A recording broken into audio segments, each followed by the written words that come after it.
Hola, buenas noches, bienvenidos al programa. Yo soy Jaime Bailey, hoy es martes 7 de noviembre, estamos saliendo en vivo y en directo. Son las 10:30 de la noche aquí en Miami. En un momento, qué honor el mío, voy a conversar con un brillante abogado, escritor, historiador cubano, Pedro Roig, director ejecutivo del Instituto de Estudios Cubanos. Realmente brillante, Pedro Roig, no se lo pierdan. El programa de hoy va dedicado con mucho cariño a Vicky y a Rosy Roig, que a lo mejor, con suerte, nos estarán viendo. Bueno, vamos a repasar juntos la actualidad. El presidente Trump está en Seúl, o estaba en Seúl, hasta hace pocas horas, y no vaciló en advertir al belicoso vecino norcoreano de que los Estados Unidos usarán toda su fuerza militar para proteger a los surcoreanos que están aterrados y a los japoneses. The United States stands prepared to defend itself and its allies using the full range of our unmatched military capabilities if need be. The crucial U.S. security partnership with South Korea is just one aspect of our enduring alliance. We will together confront North Korea's actions and prevent the North Korean dictator from threatening millions of innocent lives. He is indeed threatening millions and millions of lives so needlessly. I really believe that it makes sense for North Korea to come to the table and to make a deal that's good for the people of North Korea and the people of the world. I do see certain movement, yes. But let's see what happens. El uso de la fuerza, por odioso que parezca, es a veces en nombre del bien necesario e inevitable para defender la cultura de la libertad. Por eso Trump dijo también que tiene 3 portaaviones y un submarino nuclear vigilando los movimientos hostiles de Norcorea. Ayer lunes por la noche, 2 elefantiásicos señores se pasearon por el Palacio de Miraflores en Caracas. El elefantiásico Maduro, incompetente dictador, y el no menos elefantiásico Maradona, que fue un genio del fútbol y que políticamente es un tanto analfabeto. El presidente de Venezuela, Nicolás Maduro, anunció el lunes que jugará fútbol el martes con el exastro argentino Diego Armando Maradona, quien está de visita en Caracas. Mañana vamos a tener un juego, están invitados, amistoso. Yo juego bajo la conducción de Diego Armando Maradona. Me dijo que iba a estar preparado. Atrás, defensa. Soy bueno para defender. Y para cobrar penal. ¿A favor?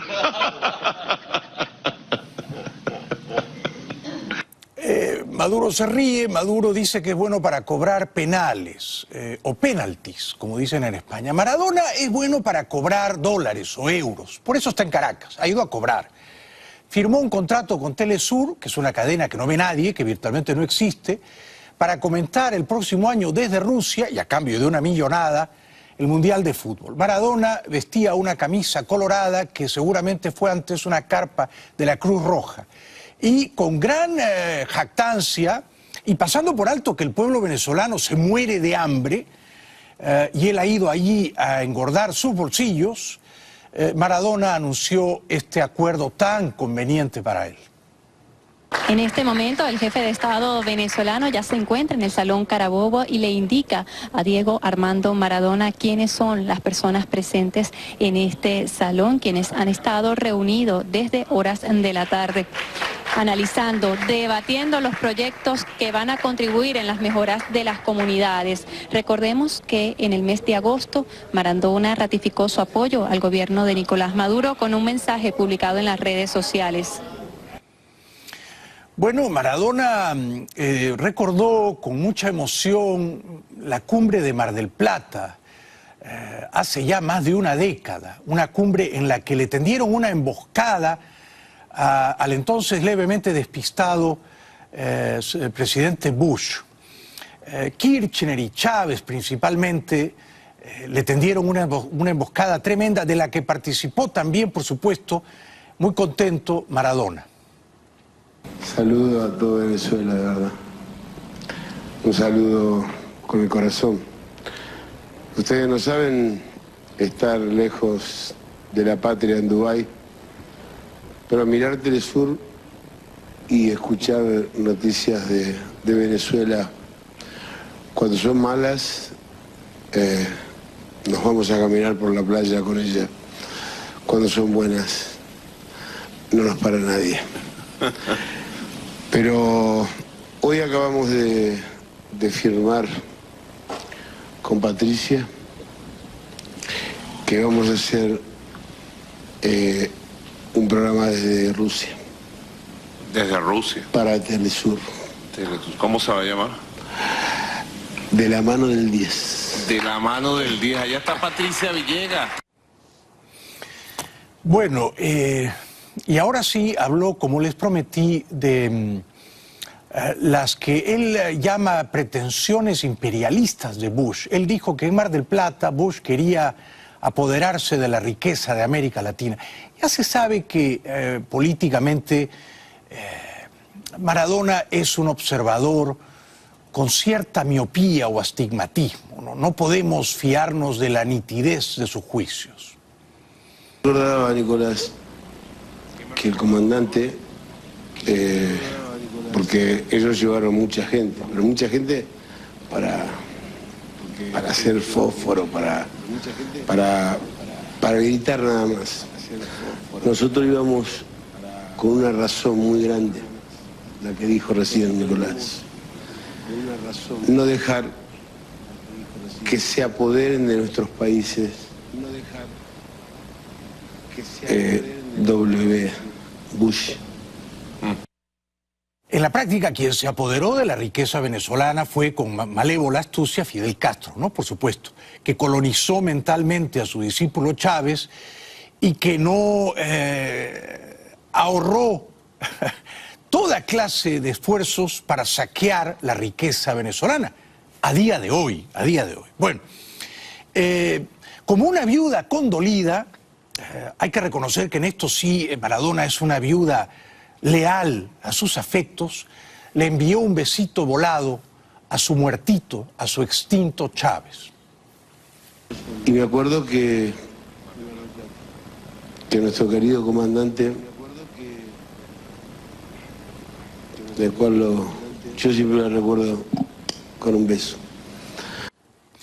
Bueno, luego evocó también con profunda reverencia, ¿no? Reverencia, con una unción casi religiosa a Fidel Castro. Y contó lo que Fidel Castro le ladraba por teléfono mientras él hacía de chaperón de Chávez en esa cumbre lluviosa de Mar del Plata. Todo puro realismo mágico, ¿eh? Yo tenía a Fidel en el teléfono y al lado a Chávez y decía, ¿a quién le hago caso? Me dice, métete al lado de Chávez, no lo dejes solo. ¿Te decía Fidel? Sí. ¿Por teléfono? Por teléfono. Le digo, quédese tranquilo, maestro, estoy al lado de él, pero al lado. Ok. Bárbaro. Maradona, todos le celebran las ocurrencias, las humoradas. En Maradona nada es verdad, ni siquiera, por supuesto, el color del pelo. Maradona vive del engaño. Fíjense, y esta es solo una observación marginal, el gran futbolista, y él lo fue, el futbolista portentoso, un genio del fútbol, ¿no? Políticamente es un analfabeto, pero el gran futbolista vive del engaño. Te sugiere que va a ir por aquí y sale por allá. En eso consiste, ¿verdad? La finta, el amague, el envite. Entonces Maradona hace lo mismo con la verdad, la driblea, la elude, no sigue la verdad, sigue engañando, vive del engaño, digamos, ¿no? De la superstición. Y recuerda de esa manera supersticiosa, irracional, desatada por completo de los hechos, aquella cumbre de Mar del Plata, y dice que ellos, la izquierda, la progresía, ganaron 10-1 a los malos imperialistas. El comandante Chávez que leía todo, yo no sé cómo hacía. Porque yo había quedado 10 metros atrás para hablar con Fidel. Me dice, ¿y con quién estabas hablando? ¿Con Fidel? Le digo, estaba hablando con Fidel, que me dijo que me pusiera al lado suyo. ¿Con Fidel?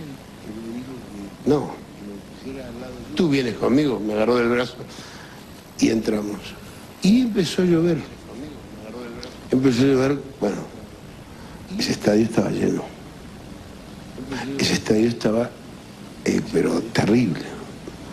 Le ganamos 10-1 a los que fueron a aplaudir el Alca, que en definitiva nos enterraba como hijo, nos enterraba todo. Luego, esto es mítico, mitológico. Maradona dice que Chávez detuvo la lluvia. Es decir, que Chávez era una criatura real maravillosa, de otro mundo, no tenía hechura humana. Que Chávez invocó a la multitud para soplar al cielo y neutralizar, atajar esa lluvia copiosa, y que obró el milagro. Y la gente le cree. Se puso a hablar el comandante y dijo... esta lluvia la vamos a parar. Soplen 3 veces para arriba. Pero bueno, comandante está bien, pero ya Jesucristo. Hicimos todo. Jesucristo. Yo les juro por mi mamita que está en el cielo, que a los 15 minutos teníamos calor.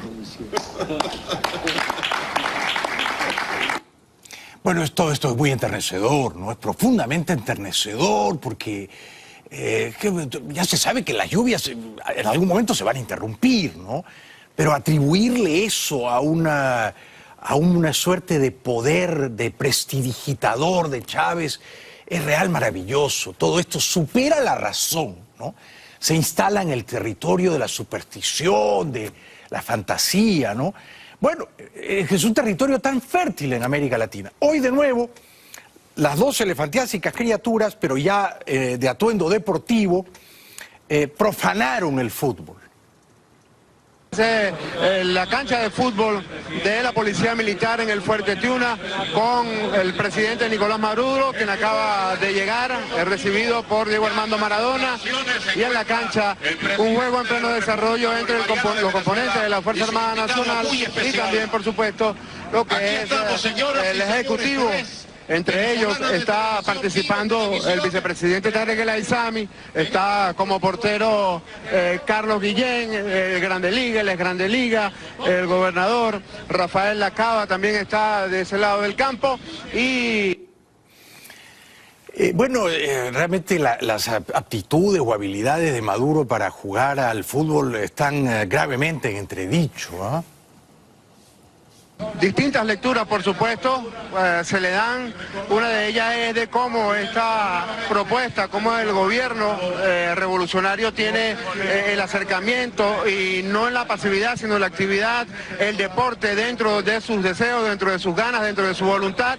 Y quizás ya también de manera puntual ver al presidente Nicolás Maduro, que en otras actividades deportivas lo hemos visto con un guante en la mano, con un bate en el home haciendo swing. Ahora lo vemos también tocando balón, jugando fútbol, también lo hemos visto lanzando balones en el básquetbol, y es una de las lecturas también que puede dársele que el primer mandatario, además de las altísimas responsabilidades que tiene en el Ejecutivo, en un país como el de Venezuela, que está escribiendo una historia como la que se sabe en el mundo entero, tenga y sienta y no haya perdido ese deseo y esas ganas de mantenerse activo dentro del deporte y además compartir esto con el pueblo de Venezuela.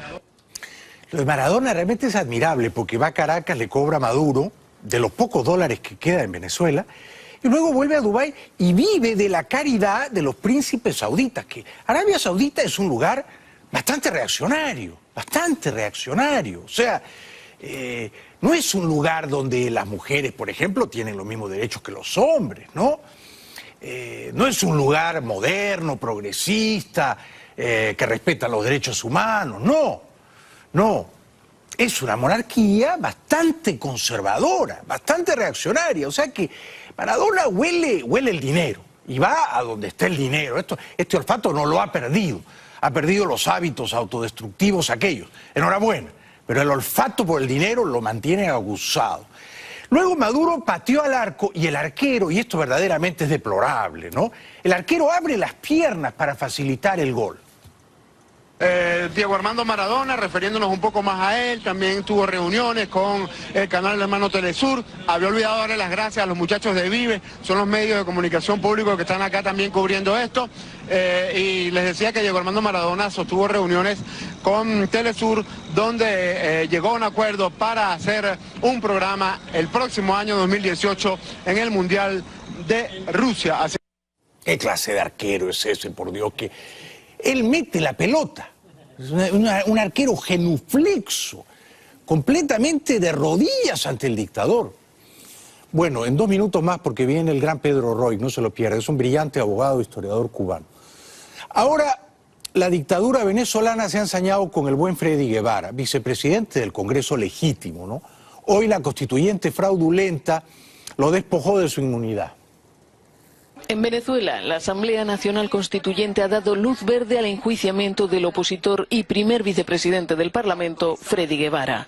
La Cámara, dominada por el oficialismo, ha tomado la decisión a mano alzada en una votación calificada de histórica por su presidenta, Delcy Rodríguez. Autoriza seguir juicio al ciudadano Freddy Guevara. Aprobado a 2 manos. Histórica decisión de esta Asamblea Nacional Constituyente. Es justicia.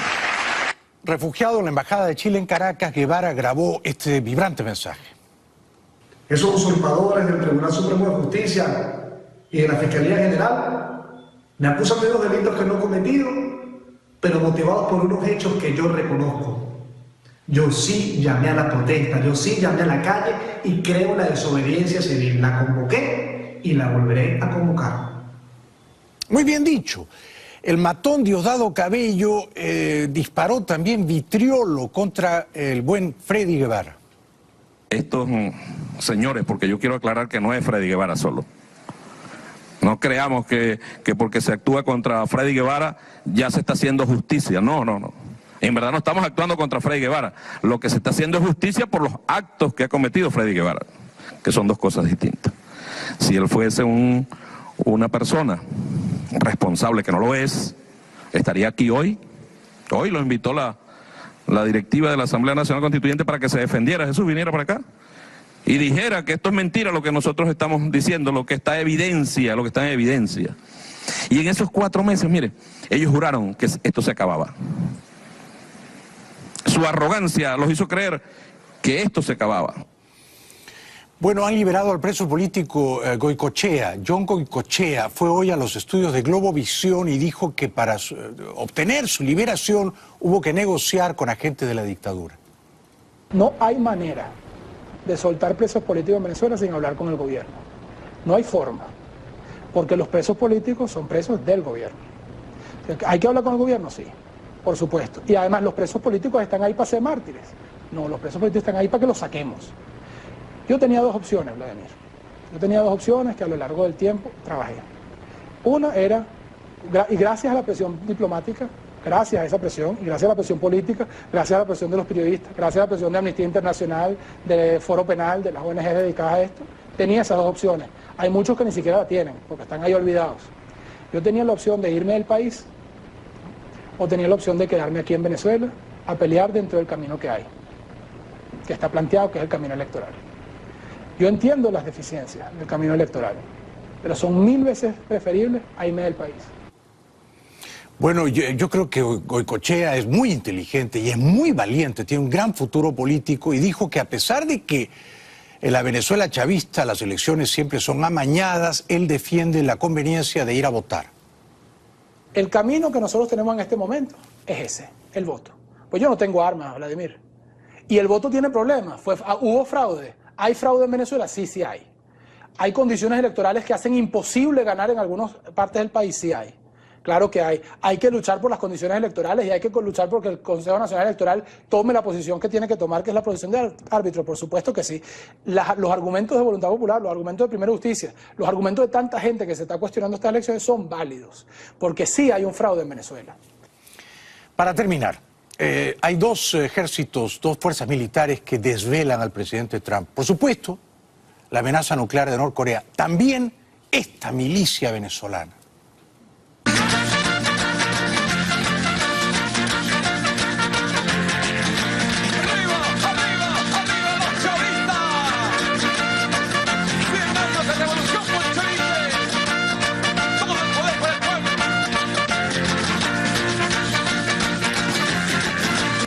Y Maradona jugando al fútbol con Maduro, ¿no?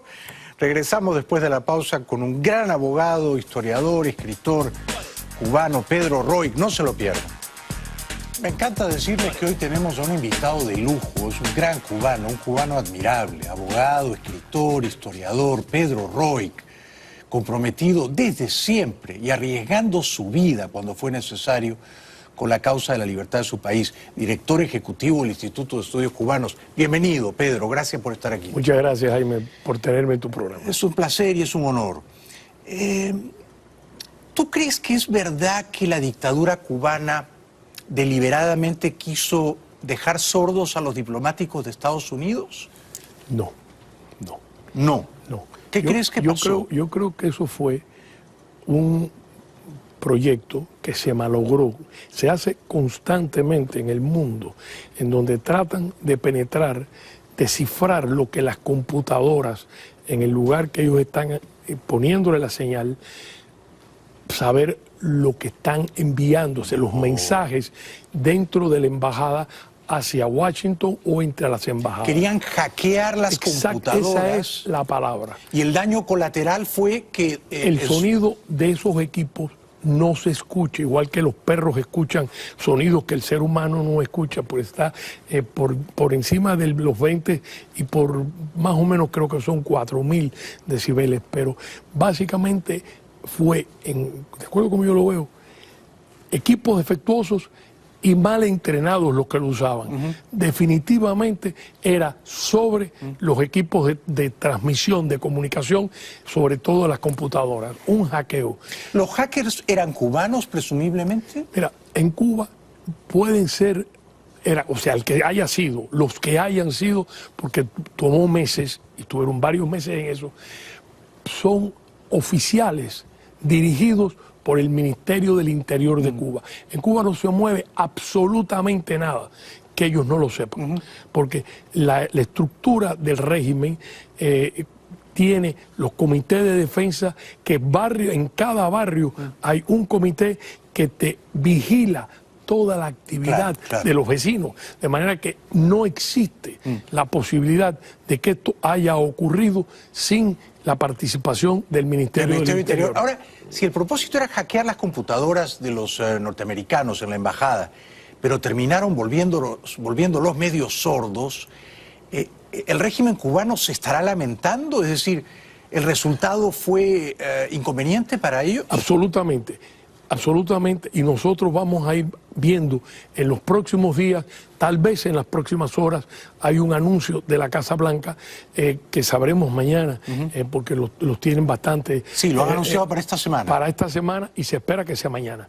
Pero en el fondo, Cuba tiene que sentirse al punto de que han dicho, eso no ocurrió. Lo han negado, claro. Empezaron diciendo que sí. Ahora están diciendo jamás. Eso fue una fabricación de la Agencia Central de Inteligencia para crear las condiciones de lo que está ocurriendo. ¿Y tú crees que eso es verdad, que la CIA se lo ha inventado? ¿O es verdad que hay un montón de señores, no sé si 20 y pico, que se han quedado medio sordos? En Estados Unidos, nosotros sabemos que esta sociedad abierta, no hay manera de que tú puedas tener 25 individuos que tienen mujeres, hijos, mamás.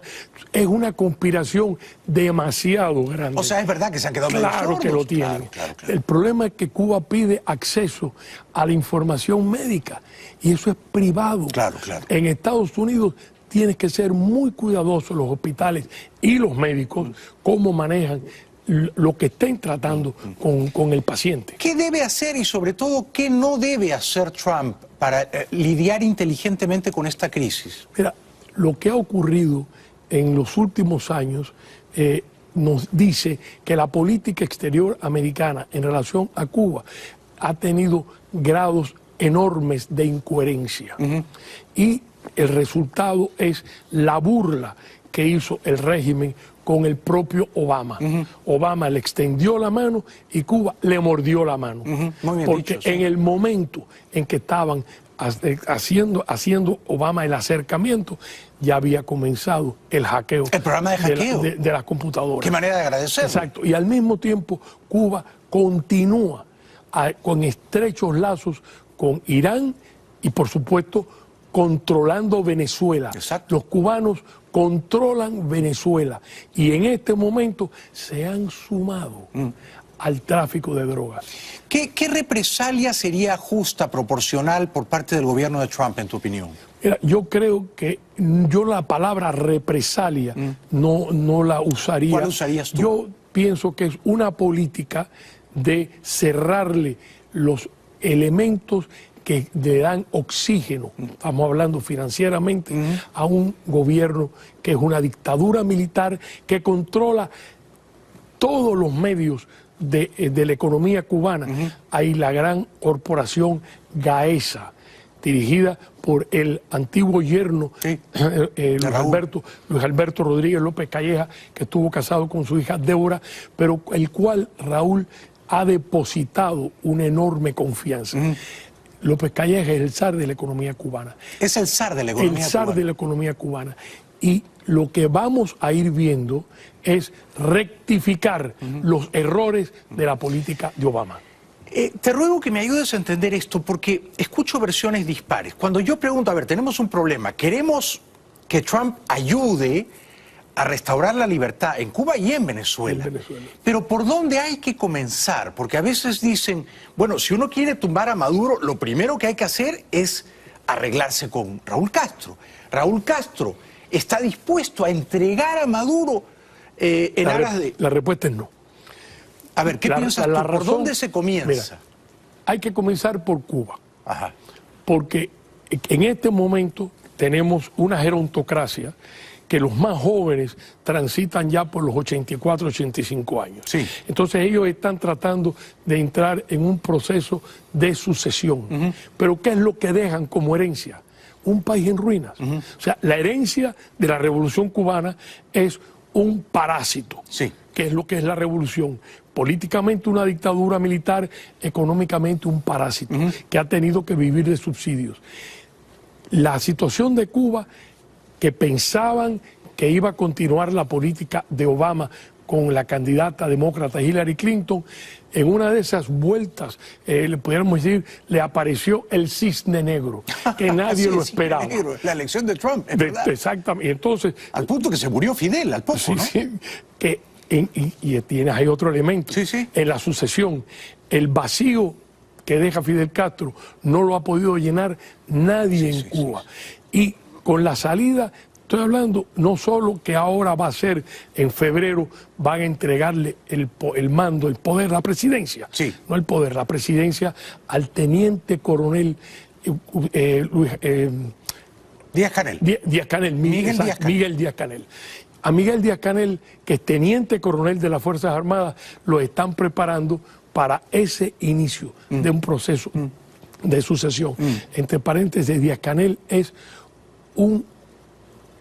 tiene como padrino a Machado Ventura, el hombre de la línea más dura que hay dentro del comunismo. Aquellos que piensan que Díaz-Canel va a ser el Gorbachev cubano se equivocan. Totalmente. O sea, ¿va a ser más duro que Raúl? No. Ellos tienen una situación y la herencia es tan crítica que la transición en Cuba es muy frágil, porque le falta el líder carismático, porque la economía está en ruinas y porque nadie cree en el sistema comunista. O sea, en Cuba ellos están, la población, con una enorme desesperanza.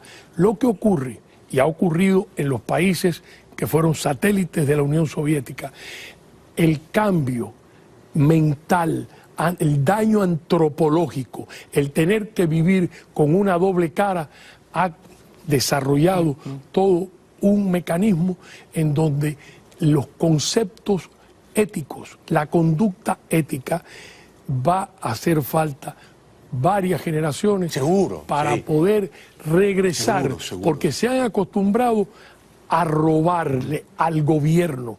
Cuba es, en este momento, está clasificado como uno de los países más corruptos del planeta. Al mismo tiempo de que viven hoy. De la riqueza de Venezuela. De Venezuela. Es un estado parásito que no crea riqueza propia. Y del narcotráfico. Fidel lo hizo del 91 al 95 y Raúl Castro ha regresado porque no tienen cómo pagar. Y Irma, el huracán que estuvo arriba de Cuba, o sea, en la zona de los más de 20 horas con categoría entre 5 y 4, girando en el momento que gira hacia la Florida, estuvo estacionado en esa zona por más de 20 horas. Si la economía cubana estaba colapsando, ¿cómo ha quedado después de este problema? Terrible. Terrible. Tenemos que ir un ratito a la publicidad. Te ruego que te quedes con nosotros hasta el final. Es un gran placer escucharte. Pocos cubanos como tú conocen tan bien lo que está ocurriendo allá. Después de la pausa te voy a preguntar qué puede hacer Trump para, digamos, ayudar a remover a Maduro del poder en Venezuela. Regresamos con el gran Pedro Roig. No nos dejen solos, ya volvemos. Escritor, historiador cubano Pedro Roig nos acompaña esta noche, un hombre que sabe mucho de lo que está pasando en su país de origen. Mencionaste un poco al pasar que Raúl Castro ha vuelto al narcotráfico, ¿es así? Mira, y está estrechamente ligado con sus vínculos en Colombia, con la FARC, y con los vínculos con los militares venezolanos. Venezuela es un narcoestado. Correcto. Y parte del problema que hay, que afecta la política, es que estos generales y coroneles están haciéndose muy ricos. En Venezuela. En Venezuela. ¿Y Raúl Castro es un socio de esos generales venezolanos? Claro, porque estos generales, que le llaman el cartel de los soles, porque tienen, en lugar de estrellas, llevan soles, estos generales son los que abastecen a los carteles de México, además de los carteles que tiene Colombia, pero han abierto las rutas hacia el norte de África. No estoy hablando de los gobiernos, estoy hablando, lo que voy a mencionar son traficantes de drogas en estos países: Marruecos, Túnez, Libia y Argelia. Esos 4 países donde Cuba por años ha tenido enorme influencia. O sea que la droga se despacha, vamos a decir, sale de Colombia, pasa a Venezuela, y luego va a La Habana, y de La Habana la despachan el viaje a La Habana es diferente. De Caracas, las bases navales, aéreas y las bases navales de toda Venezuela, están saliendo los cargamentos hacia estos partes del norte de Europa, de África, perdóname. Directamente. Lo que están haciendo ahora con Cuba es, como Cuba es una enorme isla frente a los Estados Unidos, con muchos manglares y en zonas de una navegación donde barcos pequeños pueden entrar, recoger la droga, y entre Cuba y la Florida hay todos los días miles de barcos, de barcos, de yates, de pescadores, miles. De manera que es muy difícil identificar, e incluso te puedes salir de Cuba, ir a las Bahamas, donde tienen una presencia extraordinariamente poderosa el Ministerio del Interior cubano, y hacerte un traspaso, y el barco que a lo mejor pudieron identificar saliendo de Cuba, lo pierden en las Bahamas. De manera que Cuba regresa. Ha regresado al narcotráfico. No tiene cómo pagar. No tiene dinero. No tiene dinero. El impacto, el comunismo es, como decía, un parásito. Pero además, cuando les golpea Irma, todo el exilio cubano, juntos, tratando de dar un golpe macizo sobre ese sistema, no hubiera sido tan devastador como fue el huracán Irma. O sea, el huracán Irma ha creado una crisis. ¿No tenía conciencia de eso, de que había sido tan grave, Irma? Gravísimo. Para la economía de Cuba. Claro, porque Cuba en este momento tiene que comprar el 70% de lo que come el cubano. De Venezuela venían más de 10 billones entre el petróleo y lo que pagaban por los médicos. Eso se ha recortado por lo menos 60%. Por lo menos. Por lo menos. De manera que estamos en presencia de una caída vertical. Cuba, que pensaba que a esta altura iba a tener acceso al mercado norteamericano, se acabó con la llegada. El parásito que es Cuba, que ha sido siempre un parásito, ¿no? Antes chupaba de los rusos, ¿no? De los soviéticos. Pero el parásito chupa de la sangre de Venezuela, que se está quedando sin sangre y que se está convirtiendo en otro parásito, porque Venezuela en realidad chupa de la sangre de los chinos y de los rusos. Y que no dan mucho. O sea que un parásito que vive de otro se va a morir, ¿ah? ¿Eh? Esa es la grave situación. Y si las noticias que esperamos que vengan van a afectar, de acuerdo con lo que yo estoy empezando a entrever, pudiera afectar el turismo. El turismo de Estados Unidos. De Estados Unidos. Y pudiera tener que ver con los barcos cruceros y el permiso para que ellos reciban instrucciones culturales que cae dentro de las excepciones que firmó Obama. Obama hizo 12 excepciones para poder visitar a Cuba con una orden ejecutiva. Acuérdate que el embargo es una ley del Congreso de los Estados Unidos. De manera que, ¿qué está haciendo Trump?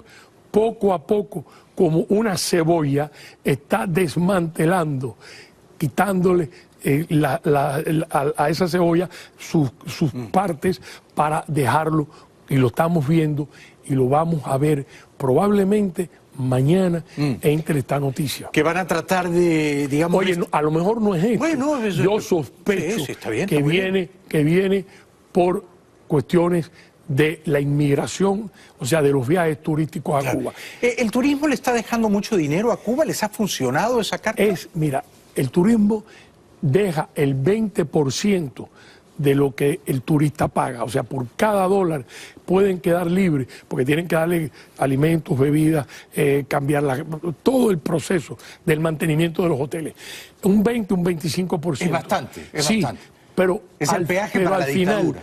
Lo que más dinero le está dando a Cuba, independiente del tráfico de drogas, son las remesas del exilio cubano. ¿Y tú harías algo para tocar eso, para repensarlo, para revisarlo? Eso, yo pienso que siempre se deben dejar cantidades que sean, que permitan ayudar a una madre. Sí, a la discreción de cada uno, ¿no? Pero en este momento, o sea, yo sí creo que en algún momento le van a poner un tope. En este momento no hay límites, ni de viajes, ni de dinero. O sea, tú puedes mandar a Cuba $10,000 todos los meses. Puedes viajar una vez al mes o una vez a la semana. Todo eso se va a terminar. A restringir, a limitar. Se va a limitar. ¿Qué le aconsejarías tú a Trump si él te dice, Pedro, tú conoces como pocos, la historia de Cuba, la historia, no solo la historia contemporánea? ¿Qué hago para ayudarlo? ¿Qué hago? Mira, Raúl Castro está necesitado, y lo ha hecho, y de esto se ha hablado muy poco, ha creado 3 regiones estratégicas controladas por 3 generales de cuerpo de ejército. ¿Y esto después del huracán Irma? Después del huracán. O sea, en previsión o en temor a que se levante la gente. A lo que viene. Sí.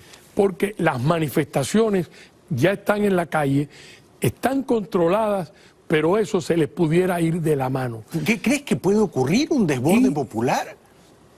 Yo no lo veo con la inmediatez de semanas y meses, pero yo estoy empezando a ver que en Cuba no hay otra salida, lamentablemente, que no sea violenta. Porque el tranque que tienen y el no abrirse de ninguna forma, porque saben que el abrirse ya es el principio de que es inaguantable. Entonces ellos están cerrados, te dicen, hace 2 semanas, Raúl volvió a decir, nosotros defendemos el socialismo irreversible, y lo han colocado en la Constitución. Increíble. En la Constitución dice, Cuba será un país comunista. El Partido Comunista es la máxima autoridad del Estado cubano. Pero tú no avisoras, digamos, ¿te parece imposible que la nueva dirigencia cubana, Díaz-Canel, a partir de febrero, haga un poco lo que hicieron los chinos, o sea, déjennos en el poder, pero vamos a usar el capitalismo, el libre mercado, la globalización, para que nuestros ciudadanos vivan mejor. ¿Eso no va a venir en Cuba? Mira, el problema que eso tiene es que tienen en algún momento que reconocer que se equivocaron. Y Raúl Castro no lo va a hacer Raúl. Pero Raúl por lo menos un año más, año y medio, 2 años, pudiera. Yo creo que le queda poco tiempo, aunque estos Castros son bastante duros. ¿Y no ves a Díaz-Canel haciendo esa acrobacia? No lo veo sin la autorización. Primero porque por encima de él está los que manejan la economía, y por el que le hace el cheque a él es Luis Alberto Rodríguez Calleja, que es el zar de la economía. El que le hace el cheque. Al final, todo se explica por ese pequeño detalle. ¿Quién es el que hace el cheque? ¿No es cierto? Gracias, querido Pedro. Gracias a ti. Eres un campeón. Ojalá hubieran 10 cubanos más como él. Un aplauso para Pedro, por favor. Gran director del Instituto de Estudios Cubanos. Regresamos después de la pausa. Es el momento de ir por la magia del vía satélite a Bruselas, donde mi hermano mayor pronunció un discurso encendido contra la Unión Europea y Rajoy. Adelante, hermano Carles. Señor Juncker, señor Tajani, ¿van a aceptar o no el resultado de los catalanes? Porque si los resultados son que los catalanes continuarán apoyando el gobierno, el Parlamento, la elección democrática de ser independientes, ¿se lo prohibirán? ¿Seguirán ayudando a Rajoy en este golpe de Estado, restringiendo libertades? ¿Esa es la Europa que proponen a los ciudadanos? Así estoy yo más o menos peinado como Puigdemont. Puigdemont es un enemigo de la peluquería. Bueno, ¿se queda en Bruselas? Se queda en Bruselas. ¿Va a ser candidato el 21 de diciembre? Sí, pero las fuerzas independentistas van a postular por lo menos 3 candidaturas distintas. La apuesta de Rajoy es que los independentistas no consigan esta vez mayoría en el Parlamento catalán. Estamos a pocas semanas de ver qué pasará. Publicidad y los minutos finales aquí en el programa. Bueno, mañana miércoles 8 de noviembre es un día muy especial para mí porque mi queridísimo... Suscríbete a mi canal y active la campanita para recibir todas las notificaciones.